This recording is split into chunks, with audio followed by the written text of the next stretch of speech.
बिस्मिल्लाहिर्रहमानिर्रहीम। अस्सलातु वस्सलामु अलैका या रसूल अल्लाह व अला आलिका व अस्हाबिका या हबीब अल्लाह। अस्सलामु अलैकुम मुअज़्ज़ज़ नाज़रीन व सामीन। उम्मीद करता हूँ कि आप सब अल्लाह के फजलो करम से ठीक हैं और अल्लाह ताला से दुआ करता हूँ कि अल्लाह ताला आप लोगों को खुश व खुर्रम रखे और आप लोगों की तमाम तकालीफ परेशानियों को दूर फरमाए। आज की वीडियो का अनवान है, क्या बालों को बांधने से वज़ू और नमाज हो जाती है?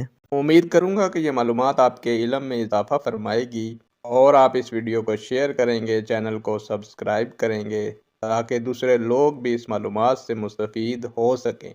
बढ़ते हैं वीडियो की जानिब। मुअज़्ज़ज़ नाज़रीन व सामीन, बालों को बांधने से वज़ू और नमाज हो जाएगी, लेकिन दौराने नमाज औरत के लिए सर ढांपना ज़रूरी है। इसलिए जूड़े यानी बालों को फोल्ड करके बांधना से मुशाबत में कोई हर्ज नहीं है, लेकिन सर नंगा नहीं होना चाहिए। नेक दुआओं के साथ आपसे इजाज़त चाहूँगा। अल्लाह ताला आप लोगों का और मेरा हामी और नासिर हो। अल्लाह हाफिज़।